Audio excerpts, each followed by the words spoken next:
Un tour dans l'Hexagone. Bonjour à tous, je suis Nicole et aujourd'hui, on va faire un tour dans l'Hexagone tous ensemble. Savez-vous qu'est-ce que l'Hexagone? C'est la France.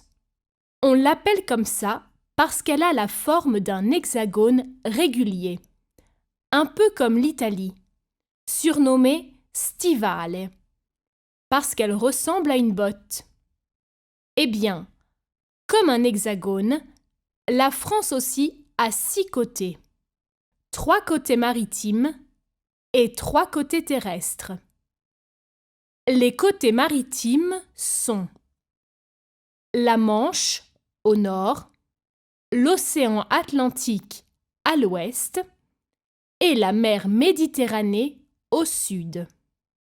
Les côtés terrestres sont la Belgique et le Luxembourg au nord, l'Allemagne,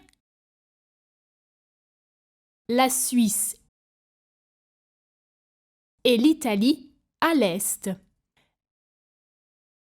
l'Espagne et l'Andorre au sud. Maintenant, observez bien cette figure géométrique et imaginez de tracer une diagonale de Bayonne, sud-ouest, à Sedan, nord-est. Qu'est-ce que vous remarquez? Oui, c'est ça. Dans le nord-ouest de la France, il y a surtout des plaines, tandis que dans le sud-est, il y a beaucoup de montagnes. Parmi les chaînes de montagnes les plus importantes, citons les Alpes, qui séparent la France de l'Italie, le Jura, qui marque la frontière avec la Suisse, les Vosges, qui marquent la limite avec l'Allemagne, les Pyrénées, à la frontière avec l'Espagne, et enfin le Massif central. La France est aussi riche en cours d'eau. Et parmi les plus importants, il y a la Seine, qui traverse la capitale Paris, la Loire, le plus long fleuve de France, le Rhin, le Rhône et la Garonne. Savez-vous combien de régions il y a en France? Jusqu'en 2015, il y en avait 27 au total, 22 régions métropolitaines et 5 d'outre-mer. Mais à partir du 1er janvier 2016, la France a modifié sa structure administrative et aujourd'hui, on compte 18 régions, dont 13 métropolitaines et 5 d'outre-mer. Chaque région est subdivisée en départements et il y en a 101. 96 départements métropolitains et 5 départements d'outre-mer.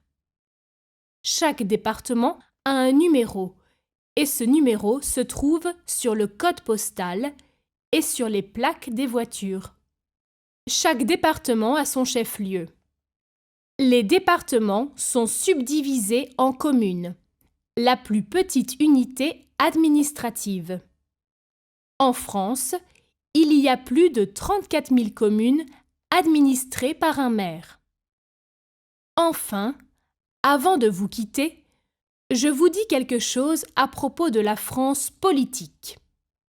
La France est une république démocratique présidentielle, c'est-à-dire que le président est élu par le peuple, au suffrage universel direct, et il exerce ses fonctions pendant 5 ans. Au contraire de l'Italie, qui est une république parlementaire où le président est élu par le Parlement. Le Parlement français se compose de 2 chambres. L'Assemblée nationale, formée de 577 députés élus au suffrage universel direct, qui a son siège à Paris, au Palais Bourbon.